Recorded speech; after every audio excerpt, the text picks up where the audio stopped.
Yo, what's going on, people of the internet?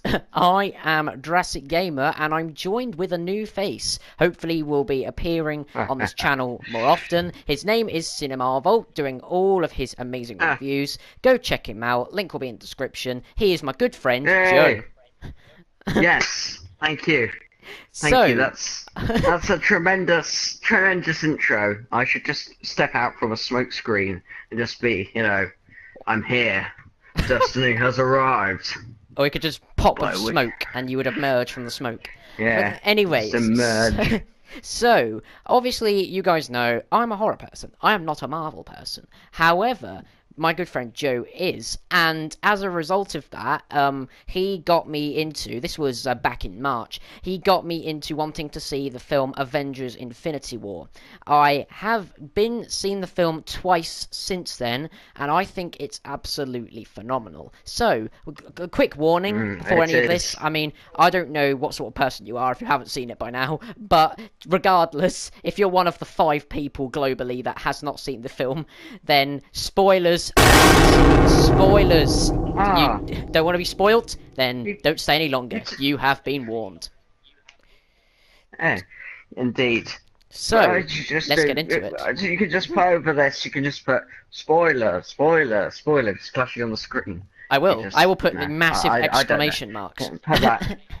Yeah. So, anyways, let's get on with it. Now, starting at number 1, I felt like, obviously, the scene on Titan where they were immobilizing pretty much the Mad Titan in an attempt that Spider-Man and Tony Stark were attempting to remove the gauntlet from Thanos, and they'd almost done it. But Peter Quill, after Nebula giving him information of Gamora's death, obviously he rages, having a relationship developed earlier in the film, and he hits Thanos. He wants to kill Thanos, and obviously that wakes him up from Mantis's spell, and he has regained control of his gauntlet. So, me and Joe in this video are going to talk about what would have happened if these people haven't done that, starting with this. So, Joe, I'm not going to interrupt you anymore. You speak your mind for this thing. Well, there's a fair argument to be had that it's his fault. If he hadn't started hitting Thanos with his gun, then Thanos wouldn't have awoken and retaliated and got his gauntlet back. Although there's also a fair argument to be said that either way, even if they had managed to get that gauntlet off him, none of them would have been able to wield it, and Thanos would still have probably been able to take most of them out. So it's not. You could say it's Quill's fault, but you got to remember that Doctor Strange does have a plan, and and that plan did require Tony Stark to be alive and the Time Stone to be with Thanos to win, snap his fingers. So there's a fair argument to be made that Quill, although he did the wrong thing, not only was he acting in character, because he did a similar thing when he found out about that Ego had killed his mother in Guardians Volume 2, but he did the wrong thing. But it's within character, and it might not matter very much in the long term. Yes, so clearly highlighted there, as explained from Joe. I don't think I could have gone into that much depth. But thinking about that there, a lot of people think it's Quill. I mean, even from the start, I thought it was all Quill. Then watching it a second time, maybe not so much. But then again, there is still some blame to be put on Quill, in my opinion. Maybe not all of it, as I once thought, but at least some of it. But the point is, Quill, out of rage, did hit Thanos, causing him to regain his gauntlet and reclaim the Time Stone, although he didn't take it forcefully from Doctor Strange. Doctor Strange gave it to him, as Joe said, in exchange for Tony Stark's life to be spared. But that is basically the example of how quick we're going to be on these certain things, because me and Joe, I mean, I know it always says quality, not quantity, but in this instance, me and Joe like quantity, so we squeeze in as much as we possibly can. So, I feel like this needs to be drawn upon a bit, because this is a pretty big factor in the film as well. What if the Hulk was not petrified of Thanos? What might have happened to him? Starting with Joe. Well, the whole we get that scene at the start of the film, which Luke absolutely adores. I love that Although he scene. doesn't get sick, he does. He literally never. Every day I come into school and he just says, "Wow, that I can't believe. I wonder if the Hulk's going to turn into World Breaker Hulk and Yes, Avengers Hulk 4." is my favorite That's Avenger. which World Breaker Hulk is a result from in the comics of World War Hulk. It's which was briefly addressed in Ragnarok, so you never know that might come up. Um, if Hulk wasn't if Hulk wasn't petrified of Thanos, he would have beaten him, wouldn't he? I suppose. Um, Yes, although there which might have been certain significance from it. I mean, the point is, we know Marvel wanted to change expectations of generally this whole film of what people thought before it was released. Because for a start, they thought that the Avengers would succeed, although Thanos would not be defeated. Everyone thought the Avengers would succeed, and there'll be deaths of some of the mains, like for example Tony Stark and Captain America, were everyone's favourites as to who would probably die. But then again, we all saw that Marvel killed everyone that they knew that the audience members thought was safe, and kept the ones alive that everyone thought were at the end of their line. But then again, if they had made the Hulk like not petrified of Thanos at all, the Hulk might have been out of maybe arrogance, thinking he could beat Thanos as he's beaten everyone else. Because I mean, if I was the Hulk, I'd be thinking, well, I've just punched Surtur in the face. I'm not afraid of Thanos. So basically, he thought he could do it. He, out of arrogance, thinking he might have been able to beat Thanos, he might have basically killed himself. But we all know that in that scene, when the Hulk was pretty beaten up, Heimdall, with his last breath, using the Bifrost power, managed to send him out and save his life. So that might make you think that perhaps the Hulk will regain his courage in some scenario and will go back for round two. But we never know. you never know. Let the dark magic glory one last time. That's my Heimdall impression. Guys, we're definitely doing That's an not. impression challenge soon. I just got to. Well, half of this video will probably be me just doing impressions of various characters. Okay, Not very guys, well. let's set a challenge, because obviously I don't. I mean, I'm a small channel, so I don't expect much. But let's say if this video gets 4 likes, 4 thumbs up, me and Joe will do an impressions challenge of people you suggest in the comments below. So, Yes. okay, let us move on from this scene. So, I feel like the next thing we should talk about is what would have happened to Thor if he had not forged Stormbreaker. What do you think would happen, Joe? This is a difficult thing. To be honest, a lot of his arc in this film just rides on coincidence, doesn't it? You know, Yeah. coincidentally, it's the Guardians of the Galaxy that pick up the distress call too late from the Asgardian ship, and he just conveniently happens to fall onto their wing mirror. Sorry, Rocket wants to get him off with wipers. Wipe it! Wipe What? it! No, no, it's. I don't know about you. For that scene in the film, it does feel as though it's just ticking away the time. I would have rather spent more time, I think, with Captain America and the Weekend, because out of all the arcs in the film, theirs is the weakest, in my opinion, because Yeah. they're not given enough time. But at the same time, Stormbreaker, awesome weapon, which should have gone for the head. But no, without Stormbreaker, he wouldn't stand a chance. Which is a little bit silly when you consider that his arc in Thor Ragnarok was about not needing a hammer. So it's pretty But odd, considering like Odin, when he had his vision, obviously his father talked to him at the final confrontation with Hela. he was saying that his hammer was only used to focus his power. It wasn't to actually use it. To use your power, you just have to find it. And Thor found it as if by magic. And he basically, lightning was all over the place and not just in one place for a Yep. change.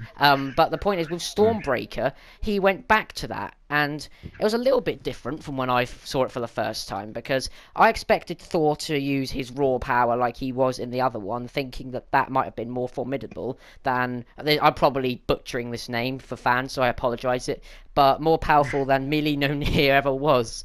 Mjolnir. So Mjolnir, I'll say it. I You're, can't pronounce this name. uh, Stanley, you're you're like you're killing like me. Happy Hogan in Spider-Man: Homecoming, where they're loading all the stuff onto the. Have you seen Spider-Man: Homecoming? They're I have loading seen 40 all minutes the of it. stuff. They're loading all the stuff. It's at the end of onto this invisible jet to kind of take from DC. He tries to pronounce a funny Danish name, and then he just goes Thor's magic belt. So basically, from that, we say that Stormbreaker obviously gave Thor his biggest edge, and hence meant he came closest, in my opinion. Although in other opinions it might have been different, but in my opinion, he came closest to killing the Mad Titan. Although probably without Stormbreaker, as Joe said, Thor would have been extinguished like that, like a spark. I feel like, because if I guess Thanos with what all those stones, he'd just gone out. It's just simple as that. Okay, so I'll let Joe pick the next scenario this time. I often put a lot of thought into because I was doing an article on this kind of thing the other day, and I often put a lot of thought into Loki because although Loki does have this character arc of redemption, doesn't he? Yeah. From he says it himself. He comes to terms that he is Odin's son. Um, he comes to terms with the different people that make up Loki. Frost Giant, kind of. Yeah. Yeah, I've lost my words. You'll cut that from the video. I might do. But at the same time, he is responsible for the death of half the Asgardian people. Um, and at the same time, left that Tesseract on Asgard. Because imagine if he hadn't if he hadn't taken it with him, and it just remained in the vault of Asgard, whilst Surtur just destroyed everything. Spoiler alert for the end of Thor Ragnarok. Um, So I Imagine felt if like Thanos, maybe, yeah, Thanos fighting Surtur would have been a Thanos, scene yeah, everyone wanted to that would see. have been a scene. That would have been Yeah, perfect to see. Like for instance, many people also wanted to see that, because obviously you heard, right at the start of the film, well, midway maybe, that when Thor was talking to the Guardians, that Thanos reclaimed the Power Stone when he decimated Xandar. Now, I can understand why they didn't include that scene, obviously, because a lot of people have talked about that already, that one thing. But then again, that would have been a good scene to see as well. Like, it felt like there was maybe oh these yeah, two key scenes that would have been really good to have in the film, like Thanos on Xandar and perhaps Thanos versus Surtur, if Loki had mm. never taken the Tesseract. Thing is though, they always want to keep it so in the film that Thanos is the most powerful guy there. Um, Imagine throwing Surtur into the mix. That would kind of put Yeah, put Thanos down as a villain a bit. You know what I mean? He yeah. wouldn't be as compelling because he's got some real kind of depth in this film. He's really With his given. relationship with Gamora. Yes, Sorry, you like continue. he's not. No, it's fine. It's like it's not really what you'd expect, because when you hear the word like Thanos is the villain, he's a mad titan. Everyone, like from the start, if they hadn't read any comics, they hadn't heard of Thanos before, they would automatically assume he's another villain that's like, oh, I'm going to destroy you, and then fails. But he's not really. Mm. Thanos, one, for being really powerful. Two, he shows compassion, which is strange because even for the people that he wishes to take the stones off of, he shows compassion. Like for instance, in the confrontation between him and Doctor Strange, as he's talking about what he'd do and what his past was like, and he's talking to Doctor Strange, he's showing compassion where in the way he thinks he's saving everyone, and he's saying, I don't wish to do this to you, but I will if you get in my way, sort of thing. And it shows compassion, like along with Gamora. He said that, I mean, when he chucked her off to reclaim the Soul Stone, he was crying, as you could see. And when Red Skull said there weren't tears for him, they were for you.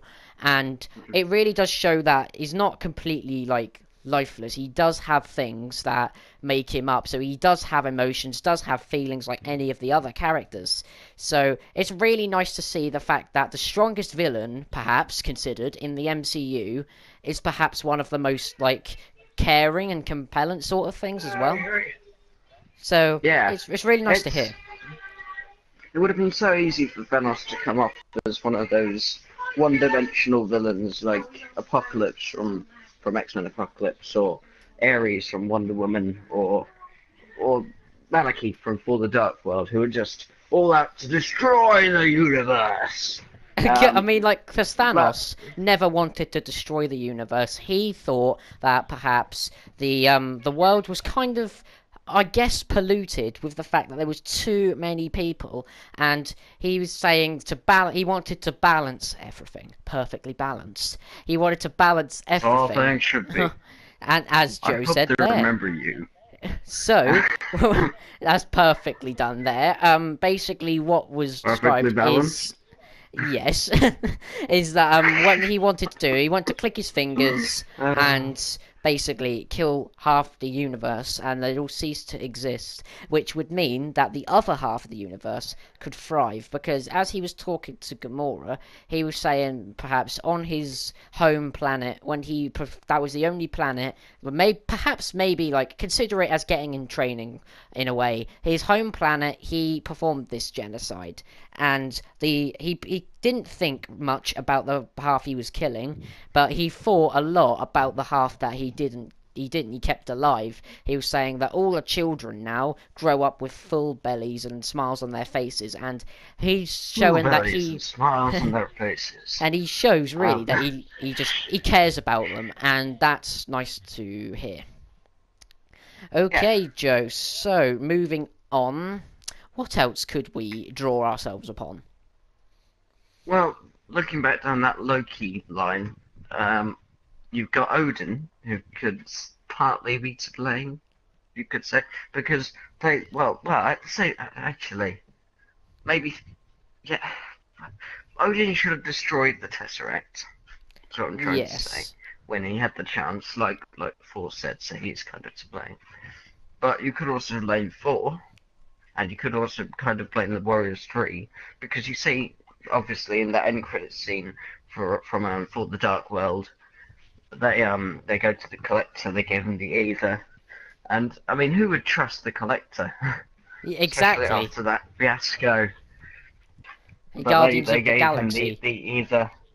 Like perhaps the orb, it shows him, and I thought that perhaps if he thought he was in danger, he'd perhaps have nothing to do with the business, because for the point is, he saw that the orb had great power when his let's say servant, he said, I will no longer be your slave. She put her hand on the orb, and basically she killed herself, and there was all these sparks flying off, and I would have thought that had been enough. Guardians of the Galaxy. Yes, but I believe people would have seen that by now. If you haven't, you are truly not MCU fans.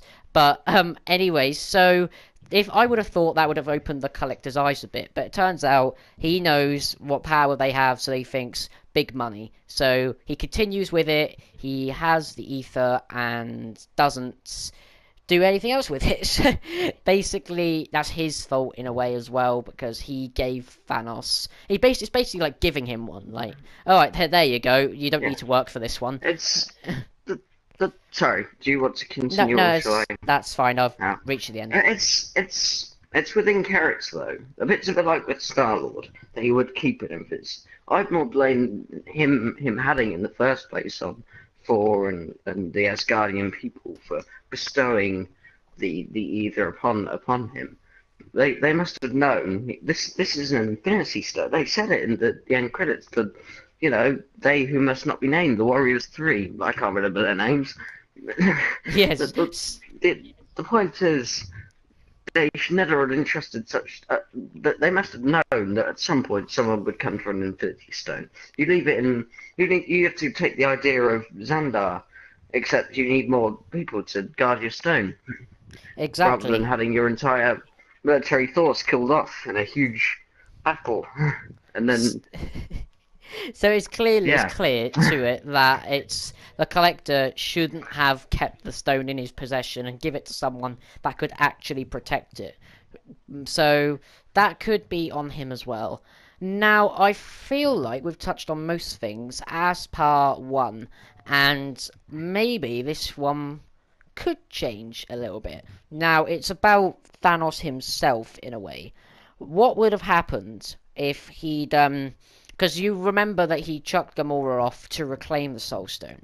But what if he, as Gamora thought, he didn't love nothing and only cared about himself and his plan? What if he was like that? So that would have, he must have done something really, really different probably to get his hand on the Soul Stone, and the whole outcome might have changed. Mm. It's things. It made sense though within the narrative. That was the important thing.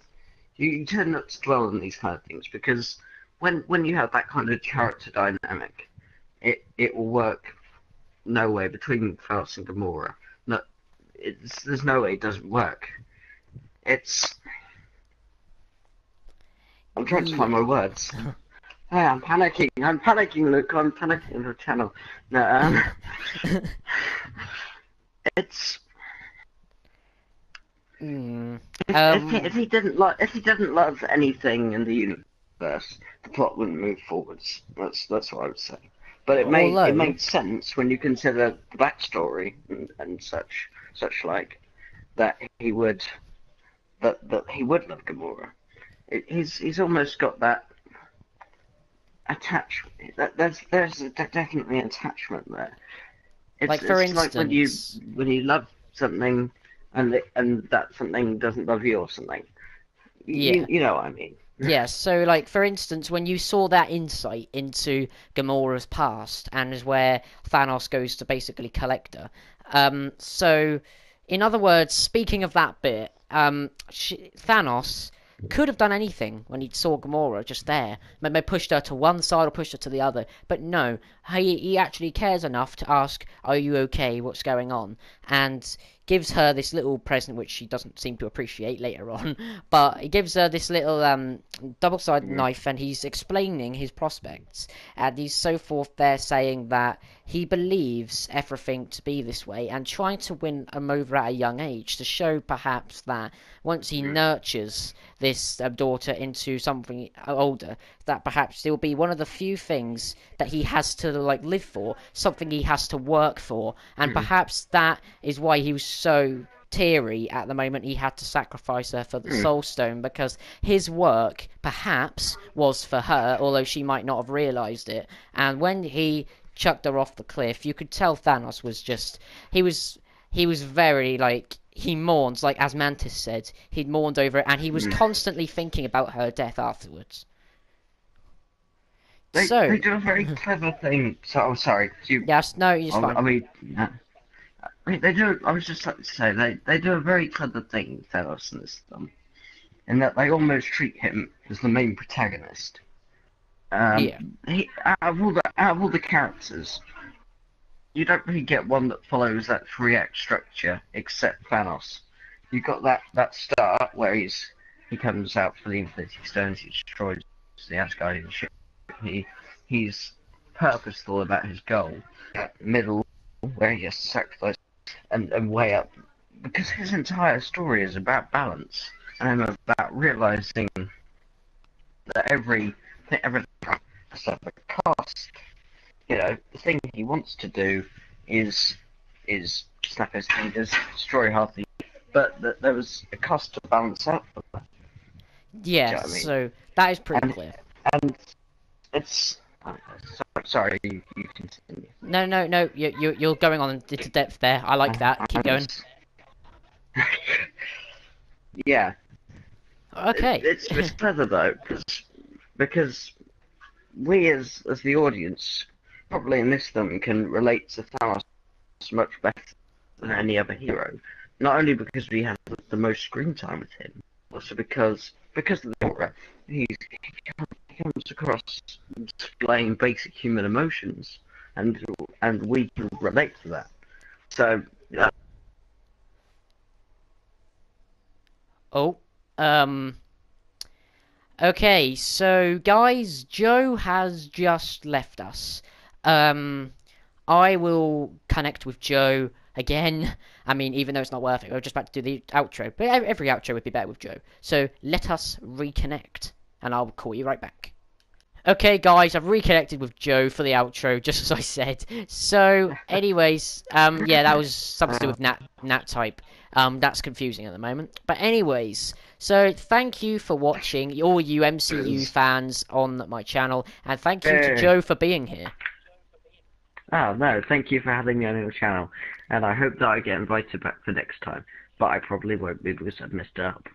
No, no, yeah, you certainly will be. Everyone, I will put a link to Cinema Vault, Joe's channel, down below in the description, so you'll be able to check out all his in-depth, amazing reviews on this subject. He goes into a lot more depth than...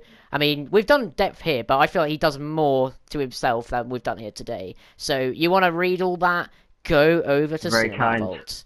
But anyways, guys, so this has been me and Mr. Maze doing a Infinity War outcome sort of discussion. What would have happened if certain things hadn't have happened?